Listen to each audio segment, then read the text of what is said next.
Hey friends, I'm John Kennedy, one of the co-hosts here for the Above Board podcast. And in today's conversation, I want to talk about something that might make a few people uncomfortable, but I promise this is a conversation worth having. Did you know that studies show that 70% of generational wealth is lost by the second generation and 90% of generational wealth is gone by the third generation? Think about that for a second. Let's let this sink in. If you're working hard to build wealth, to create something meaningful that outlives you, there's a really high chance that if you're not careful, it's all going to vanish and disappear within a couple of generations anyway. Now, what I'm about to say next is very anecdotal, but there's a reason that the most successful people I work with are usually first generation wealth accumulators. I have grown to believe that giving wealth to someone ends up being more of a burden to that person, and it's my mission to help people fix that. Because no one gives to their kids or their grandkids thinking that they're setting them up for failure. But unfortunately, that's exactly what happens when wealth is handed over without preparation, without accountability, and without a transfer of values.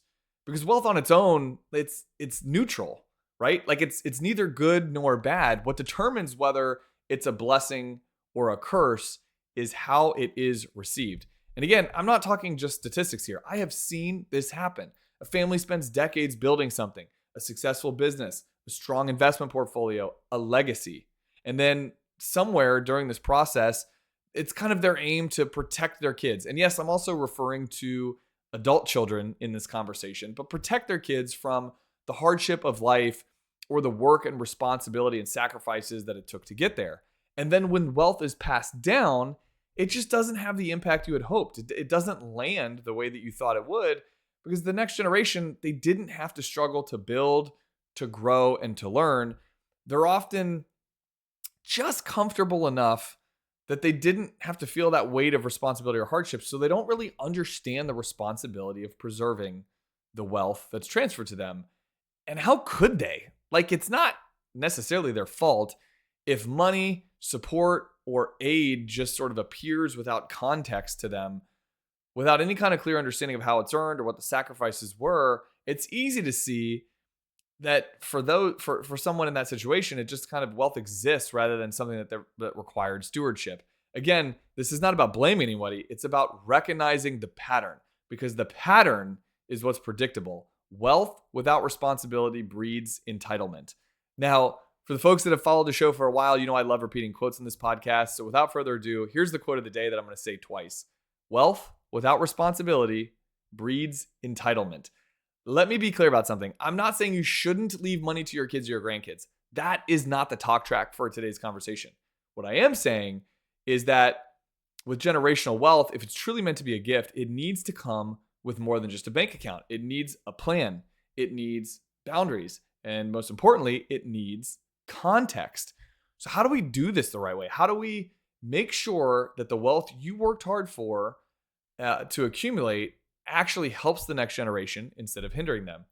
Here are three key things that I encourage families to do in the spirit of this conversation. The first is tell your financial story. It's simple, but it's an important one. Don't pass down just money. Give the why behind that. What are the sacrifices you had to earn that? What values guided your decision making along the way?